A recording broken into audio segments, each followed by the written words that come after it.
Hey, what's up, YouTube world? It is your girl here, the Venusian Bull, and I am back with another video. And what I'm actually going to start doing is I'm going to be doing monthly and weekly transit videos to give you guys an idea of what is happening in the cosmic weather. So what is happening in the stars and how that's affecting us on Earth. So there's going to be a lot of astrological lingo in these videos. And this video in particular is going to be the monthly forecast for January 2020. So since I am beginning to record this video on January 3rd, I'm not going to talk about any transits that happened between January 1st and January 2nd because they weren't actually really significant, and we want to, look ahead and see what's going to be happening.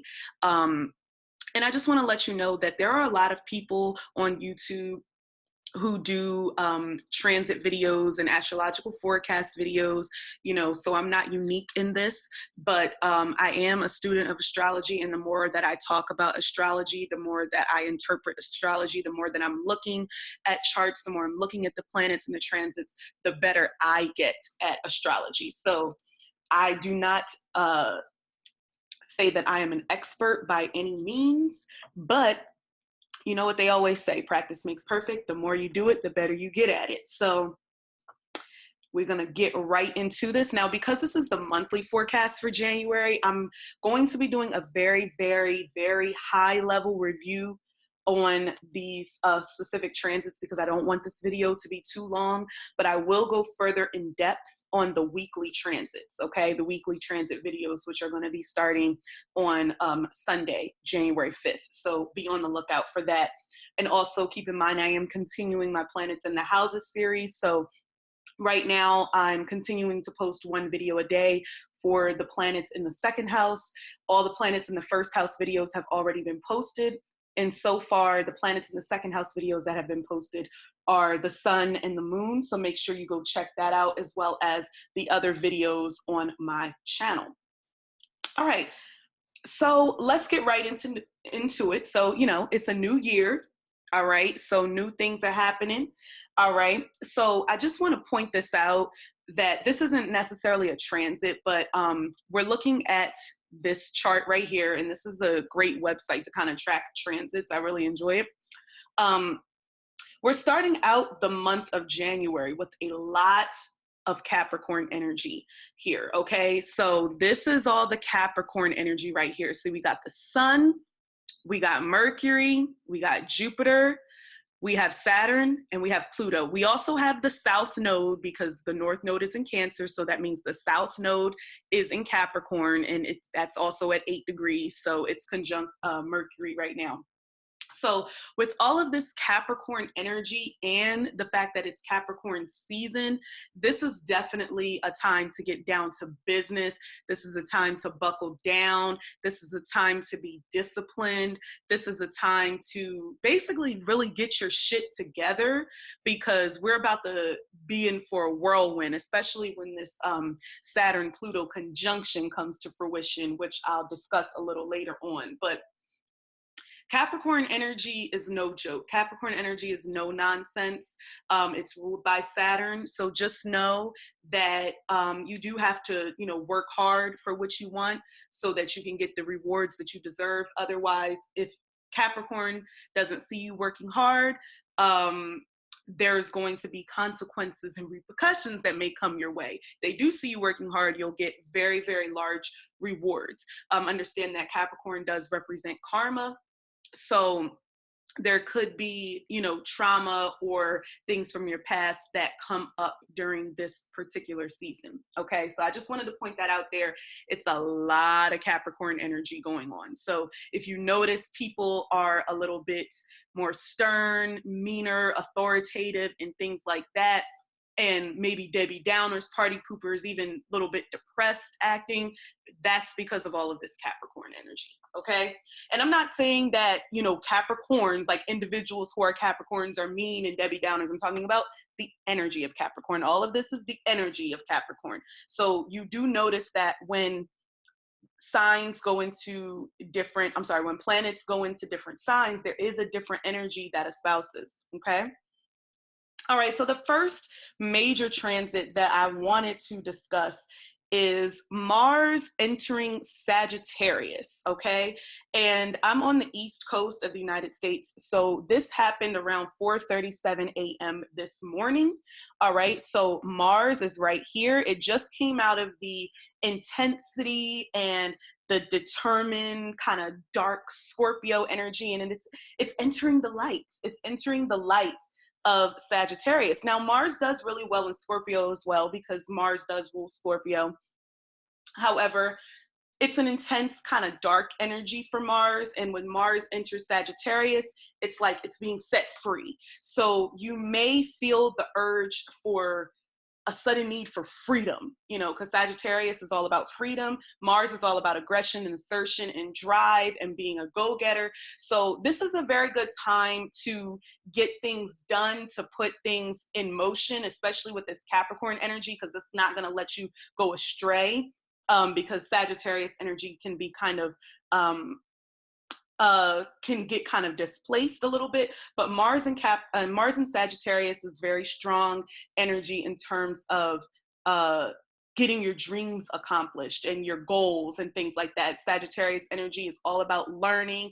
It's all about philosophy. It's all about ideals and thinking with the glass half full. And that's going to be very, very positive energy, considering that we have all of this Capricorn energy. So make sure that you're utilizing this Mars and Sag to your advantage. Get things done and have some fun doing it, because with this Capricorn energy, it may put a damper on your spirit. So hopefully Mars and Sagittarius is bringing it up, okay? All right. All right, so the next thing I want to talk about here is Mercury is opposite the North Node. So that means that it's conjunct the South Node. So remember, Mercury is right here in Capricorn.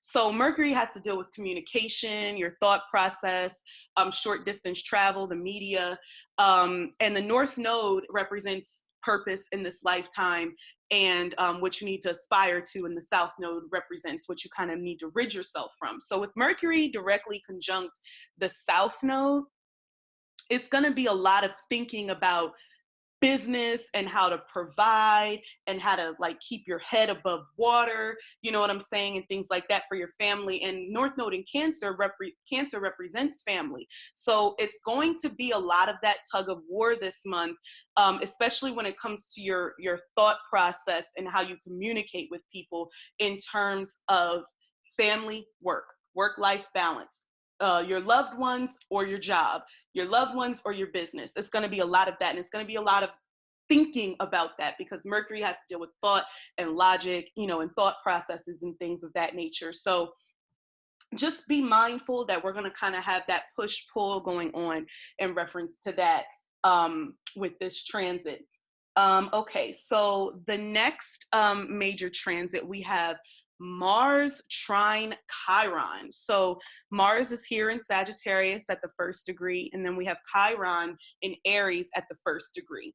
And Chiron represents the wounded healer in astrology. It's an asteroid that has been considered very prominent for astrologers to consider in their interpretations. So it's a very significant point in a chart. So with Mars trine Chiron, even though Chiron can be very karmic and you know, it's the wounded healer, could deal with emotional wounds or physical wounds and things of that nature. With it being trine Mars, it really, really gives the opportunity for you to utilize, and I hate to say it like this, but trauma or healing to your advantage to kind of get what you want and move forward in life. I wouldn't say it's a selfish thing, because Sagittarius energy is very giving, even though Aries energy isn't so much. But it's very much about taking action and utilizing what's hurt you, what has ailed you, and pushing forward to the next level. So it's possible that some people may experience some hurt and some trauma, some wounds that they need to heal, but feel like a sudden burst of energy because that Mars is there to kind of kick that into high gear and parlay that into something positive. So that's the upside to Mars trine Chiron. Okay, so then we have the sun is going to be sextile Neptune. All right, and that's happening on January 7th, and they're both at the 16th degree. Now, this is a positive aspect, a facilitating aspect. You just kind of have to be careful when it comes to Neptune, because Neptune can have to deal with, theft and lies and cheating and idealism and not seeing things for what they really are.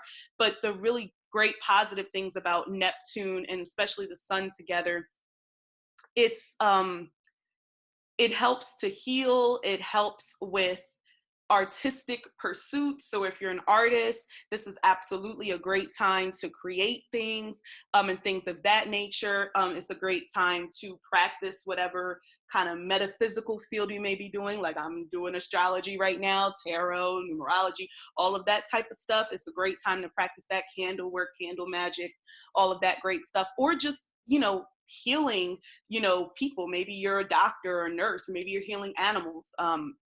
Pisces and Neptune has to deal with animals. So it's definitely a great time for that as well. But just be careful of, looking at things with rose colored glasses. All right. So the next one is Mercury sextile Neptune, kind of the same thing. Understand that Mercury has to deal with your thought process. So even though this is a sextile, just remember that your thought process can be a little bit hazy. You may be thinking about things that don't really exist, but you can parlay that thought into really great artistic pursuits, especially if you're a writer. Mars in positive aspect to Neptune is great for writing, like poetry, songs. You want to write a screenplay, anything to like write, to express yourself, or communicate rather. It's a good time to do YouTube. You know what I'm saying? So I think I'm right in the thick of that right now. So definitely keep that in mind. Neptune has to deal with film and video. Mercury has to deal with media. So great for that. All right. So the next one we have is Jupiter opposite North Node. So that means that Jupiter is also conjunct the South Node. So Jupiter has to deal with luck and optimism and expansion and abundance. So once again, when you have this opposite the North Node, there is going to be some push and pull in terms of your purpose and what you believe that your destiny is in this lifetime. But because it's Jupiter opposite, now oppositions don't always have to be bad. I just want to let you know, Jupiter is about high ideals and things of that nature. So with it being opposite your North Node, I would say not to fight, your urges to do things bigger and better. Jupiter is about expanding and kind of larger than life in some aspects. So be giving, be generous to your family especially, but make sure that you're utilizing what you're earning. If you're working hard and things like that, that you're paying it forward and giving it back to your loved ones and to others. So here we go. All right, so we got Sun conjunct Mercury happening on January 10th. All right, so they're both at the 19th degree. Now, Sun conjunct Mercury, conjunctions work in tandem with each other. They work together. So Sun conjunct Mercury is always a really good aspect to have natally. But in terms of a transit, this is just really, really great for being productive, because the sun is vitality and Mercury is communicating. So it's really great at being productive. It's really great at communicating, writing, especially with it being in Capricorn, because it's a strategic placement. You know what I mean? And Mercury is not just going to jump into something without thinking it through. You know what I mean? The sun wants to shine and Mercury wants to communicate. So there you have them communicating together and, wanting to, shine together as well. So that's a positive aspect, to just be, open and be expressive in the way that you communicate with people, and to kind of like not hold anything back. Like, don't be mean or rude, but like, don't be afraid to express yourself verbally. That's what I would say about this placement. Okay, so here is the big one. This is one of the big ones for the month. Well, it's not deep. It's two big transits this month. All right, so this is the lunar eclipse in Capricorn. So a lunar eclipse is also a full moon, because see, you have the sun here in Capricorn and the moon is here in Cancer. Okay, so this is happening on January 10th. And basically, full moons, lunar eclipse, they usually culminate, full moons rather, culminate the end of something. And usually when there's a full moon, the effects of it can last like for about 4 weeks or something like that. But when it's a lunar eclipse, it can last up to 6 months. So just know, remember when I was talking about that whole push-pull with work-life balance and family and your job and your career? This lunar eclipse is really gonna put that to the test, because we have the business-minded Capricorn with the family-minded Cancer. And remember, the nodes are in these signs too, so it's gonna take even more of an effect. So I would just say, just know that it's going to be a very significant time in terms of that type of dynamic. And also, Capricorn rules the government and corporations and things like that. Did I mention the government? So this lunar eclipse, because I said the effects of it can last for the next 10 months, I wouldn't be surprised if we were seeing major adjustments and transitions when it comes to the way our government is operating. And, you know, there's an election this year. There's a lot of things that's going on. There's an impeachment trial that I guess is going to happen, the Senate trial for the impeachment. So who knows what this is going to do? Maybe in 6 months he will be impeached. But then, you know, what's kind of the point in that? Because the election is in November. So it'd be like, you know, 4 months that we don't have 45. But it is what it is. I'm thinking too far in advance. But just remember, this dynamic of work and family, and like putting work over family or putting work over the people that you love type of thing, is going to kind of be into effect. Or, you know, it could be the opposite, putting your family above work and, you know, losing money, losing opportunities. So, you know, there has to be a balance with that. All right. So let's see. Okay, so next thing that happens is Uranus is going to go direct. So Uranus has been in retrograde for some time now. I don't actually have my notes to see how long it's actually been in retrograde, but it's going to be going direct in Taurus at the 2nd degree on January 10th. There's actually a lot happening on January 10th. January 10th is going to be a big day in astrology. So Uranus is the planet of electricity, of surprise, of being unconventional, but it's in the very conventional status quo sign of Taurus. So it's really shaken up that Taurus energy. And I always refer to Uranus and Taurus as the new normal. So throughout this transit of Uranus and Taurus, which is going to last about 7 to 8 years, there's going to be a lot of things that we didn't see were the norm that are going to become the norm over time. So because it's out of retrograde, that is going to kind of kick back into gear, and we're going to see it kind of speed up and move a little bit faster. But don't be surprised if there are surprises along the way. And it could be good surprises, it could be bad surprises. But remember, Taurus has to deal with the earth.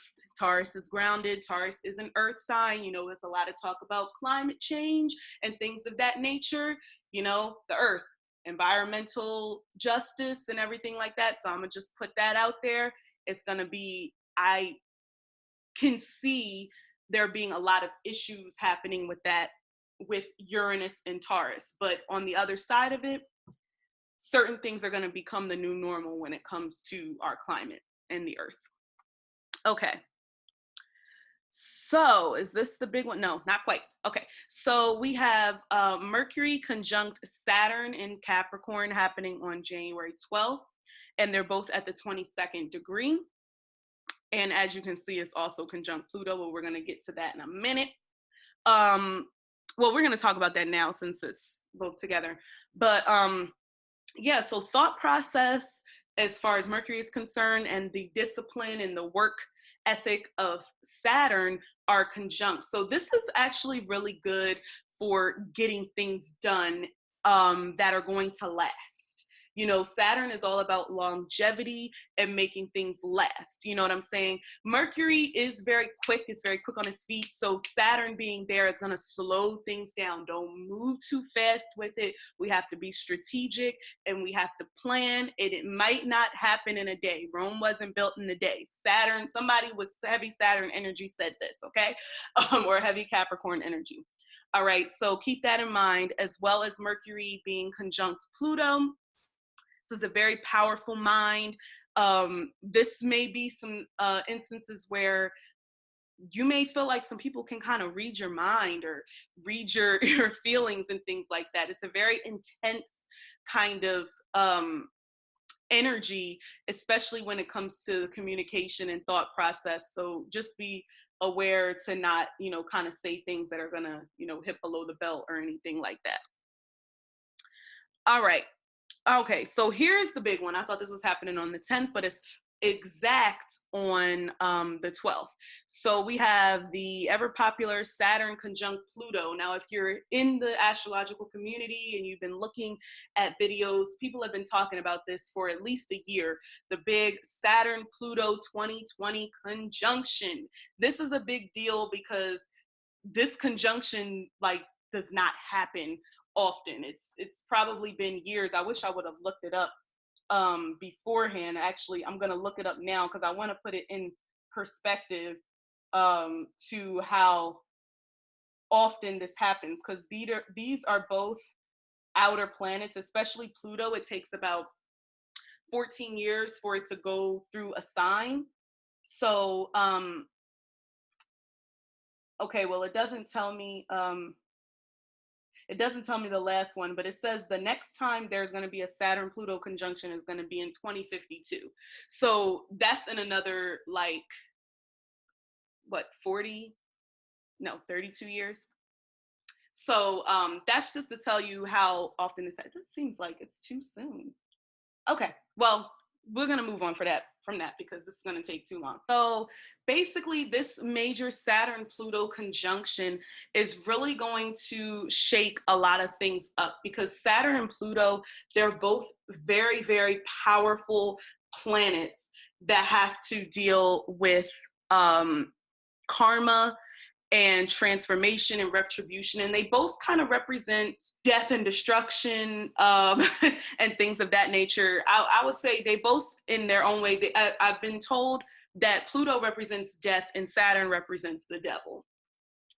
So with Saturn and Pluto conjunction happening in the sign of Capricorn, which is the sign of authority and government and big business, understand that there's going to be a lot of transformation and transitions, a lot of things being destroyed when it comes to the government and big business. That's why, like, and I wasn't thinking that much about this whole impeachment thing, because I feel like it's going to die in the Senate, because the Senate is mostly Republican. But I feel like there's something else that may happen as a result of this Saturn-Pluto conjunction when it comes to this government or just simply the election. It could be the election itself. The Democratic primaries have been going on for quite some time, and we're going to be in the thick of it in January and February. So this is going to have some lasting effects. It's happening at the 22nd degree. As for everybody else, just understand the power of this energy and know that it's going to be something that you're going to have to work through. This is not going to be like an easy peasy transit and things like that. This is going to be something that's really going to shake things up. So I would just kind of, like, I don't want to say prepare for the worst, but be prepared for anything. That's what I would say. Be prepared for anything. Be prepared to transition. Be prepared to transform. Be prepared to start all over with something. Be prepared to kind of get out of trauma on the other side of things, and that parlay into something you know, that's going to be beneficial for you in the long run. Because remember, Saturn has everything to do with longevity, and Pluto is a very influential uh, um, planet, and it's also about collaboration. So understand that even though Saturn is very self-sufficient, Pluto is there to remind you that you can't do everything alone. Okay. Also, you know, there may be some bad things that happen in society, in terms of, you know, killing, shootings, I don't know. Like I said before, Pluto has to deal with death. Pluto rules Scorpio. Has to deal with destruction. It does have to deal with criminality. And Saturn does have to deal with karma. So, but because this is happening in Capricorn, I really think that this is happening on this type of destruction, and things like that are going to be happening on a high level, on a more white collar level, so to speak, for people with a lot of influence and money. Okay, so not necessarily, the bad things aren't necessarily happening to the little guy per se. Look at your chart though. Look at where Saturn and Pluto are hitting. But it's definitely something that's gonna rock everybody's world. And in addition to that, we have the sun being conjunct Pluto. And the sun, you know, obviously that's the ego, that's the vitality. Sun also represents men. So a lot of men in power could be affected by this process. It also represents fathers and things of that nature. Husbands, like I said, the sun represents men. So with that being conjunct Pluto, it's a very powerful aspect. So, you know, just be aware of like the controlling aspect of any like kind of masculine figures in your life, and really authoritative, and make sure people aren't taking advantage of you. All right, I spent a lot of time on that Saturn-Pluto conjunction, but it was very important. So I'm going to try to skim through the rest of this real quick. Saturn conjunct Sun. Once again, this is very paternal energy, because Saturn does represent kind of a father figure, and the Sun represents men. So there could be some very influential things happening in regards to men in your life, or masculine figures. And then on January 13th, Venus enters Pisces. So it's going to be a nice little change, because we have all of this hardened Capricorn energy that's making us not have souls, right?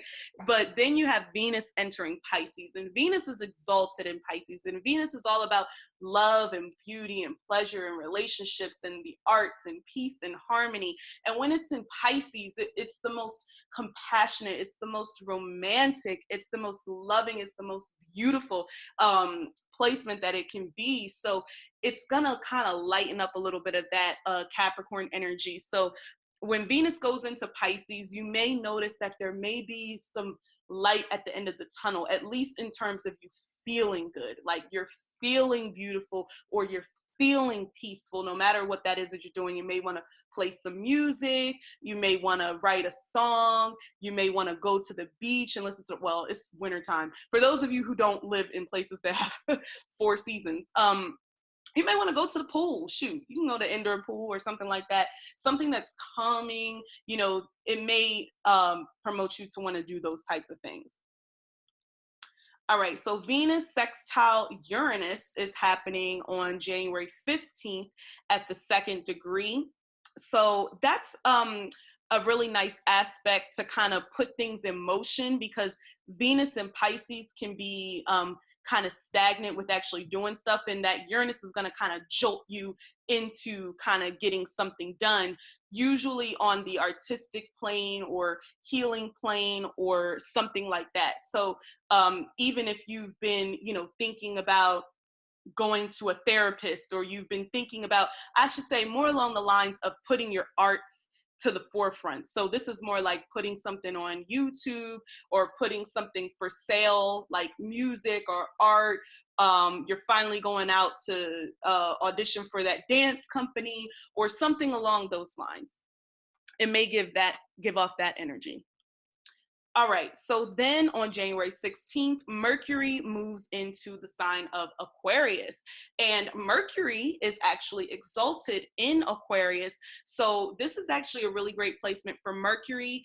It's really getting that logic and um, that intelligence like on a very, very high octane, especially when it comes to technology and social media and things concerning the future and future development. So you may be like less emotional during this time and more logical thinking is happening, and things of that nature. So definitely be on the lookout for that. And then we have Mercury square Uranus. So this is going to be a very interesting aspect. It can cause some issues with electricity, and I know that it's like the winter time, so hopefully there's not really a whole lot of things that go wrong with, you know, like snow and blizzards and things like that, but just be mindful. And Aquarius does represent coldness. So be mindful of like ice and things like that, and just like sudden power outages, sudden electrical outages, and ways that you communicate possibly being suddenly enhanced or suddenly decreased. You know what I'm saying? Because Mercury and Uranus kind of operate on the same plane in terms of communication. Uranus is just at a higher octane, so they're interacting together, but they're making a square. So it could create that friction. All right, and then on January 20th, the sun is going to enter Aquarius. So we're moving some of this energy out of Capricorn. I think a lot of people are going to be happy with that. The thing about it is that traditionally Saturn does rule Aquarius, so you still may feel kind of like that cold shoulder type of energy, but Aquarius is a little bit more hopeful. They're more humanitarian driven, activist driven, getting things done on a collective level type of thing. So this is definitely the time where new groups could be formed, to kind of work together like minds and kind of work together to accomplish a common goal. And also remember, Aquarius energy is very eccentric. So, you know, the weird, the kooky, the different, the quirky is going to come out. So you may, you know, want to, you know, look a little bit different, hang around with a different type of crowd. And you just kind of want to be free from that like structure and that demanding energy of Capricorn. All right. So Venus is going to trine the North Node in Cancer. So this is going to be a very beautiful aspect, very good for trying to, you know, accomplish your dreams and goals, because North Node has to deal with purpose in this lifetime and where you should go and things of that nature. And with Venus being in Pisces, I'm trying to tell you, this is the time for the artists. This is the time for the healers. If you do anything of any type of like artistic expression or healing, this is a great placement to really be able to thrive and to really bring things to fruition. It's a great placement. Therapy, counseling. So if you were thinking about going to that therapist, this is probably a good time to do that as well, to kind of get things on track and see where you're headed in your life. So I'm looking forward to that Venus trine North Node aspect myself. So next we have Sun, and I just want to let y'all know I'm skipping the quincunxes or the inconjunct aspect. I'm skipping those just so y'all are aware. Sun sextile Chiron is going to be happening on January 22nd, and I mentioned that Chiron is the wounded healer. So with the Sun sextile Chiron, this will be a good opportunity to kind of like put yourself out there with the Sun being an Aquarius and do something different to kind of help, you know, heal yourself, or where heal yourself from wounds, or where you may be looked at as the exception. See, then we have the Sun square Uranus that is happening on January 23rd. Okay, so this is going to be kind of a trying aspect. And remember, both Aquarius and Taurus are fixed signs, so they're not going to budge. So when there's squares happening in fixed signs, it's a lot harder to deal with than squares, for instance, happening in mutable signs. So this is going to definitely be a frustrating placement in terms of wanting to be free, because Uranus is in Taurus. Taurus is not really a freedom loving type of sign, and the sun is in Aquarius. So it may be a little bit of that push and pull with freedom, but you're definitely going to feel a sense to have freedom, but it's going to be like blocked in some type of way because of that square. So definitely keep that in mind. Aquarius and Sagittarius are notorious signs for wanting that freedom and wanting to get out. So that's definitely going to be something that's going to want to take place. And again, being different, standing out, being unique, not conforming, that's going to be a big theme as well. All right, so we have next Venus sextile Jupiter. Again, this is a very lovely placement. You may not really feel it. Jupiter does traditionally rule Pisces as well. So this is actually a really great time to dream big and to think big about your goals and things of that nature, because Pisces is very idealistic. But you have Jupiter in Capricorn to kind of keep you grounded and keep you practical about your ideals. But don't be afraid to dream, and don't be afraid to manifest things. It could be a very magical time. It could be that time where you're kind of just thinking about something and that actually happened. Also pay attention to your dreams as well. All right, so Mercury sextile Mars is happening on January 25th. And this is a nice placement, a nice aspect. This is a facilitating aspect. And, this is really working in tandem with letting go and being free, and the communicative nature of Mercury being an Aquarius, which is very logical, very thinking quickly on their feet, very, very smart, very intelligent, with that Mars in Sagittarius that's just ready to rumble, that's just ready to go. It's going to be a very good time for you to put what you're thinking in your mind to good use and to work, and to have fun with it and do something that's kind of worthwhile, something that's adventurous even. All right. So then on January 26th, we have Venus square Mars. Okay, so whenever you have Venus and Mars interacting together, I feel like we always feel that. We feel like that male female energy type of thing, but it's going to be square, so it's going to be kind of rough. And Venus is in Pisces, so it wants to be calm, cool, and collected and serene. And Mars is in Sagittarius, and Mars wants to go and be adventurous and jump out of planes and shit. So understand that this is going to be kind of a push-pull time, especially when it may pertain to relationships, because you have that Mars and Venus energy, like your romantic relationships. So it may be kind of testing that, and it may be a struggle to, like mix romance with adventure, or like one person really wants romance and the other person really wants adventure and to be free and things of that nature. So it's like the emotional against the steadfastness and the action oriented type of person. So a little bit trying, especially when it comes to relationships with people. Especially romantic relationships, I should say. Okay, so this is another very significant aspect that's happening on January 27th. We're going to have Venus conjunct Neptune, and they're going to be at the 16th degree, okay? So Venus conjunct Neptune, very, very beautiful placement, very beautiful aspect. Just remember, when it comes to Neptune, I cannot say this enough, take off those rose-colored glasses. Make sure you're seeing things for what they actually are, especially if you're in a new relationship or you're starting something new and everything seems too good to be true and it's all romantic and butterflies and heart stars and horseshoes, rainbows and balloons and lucky charms. Like, understand that Neptune can be a little bit deceiving, but this is a really great time for romance, for connecting on a spiritual level, for connecting on an artistic level, for healing people. Artistic expression, singing, writing, dancing, acting. Really, really great time to just create art.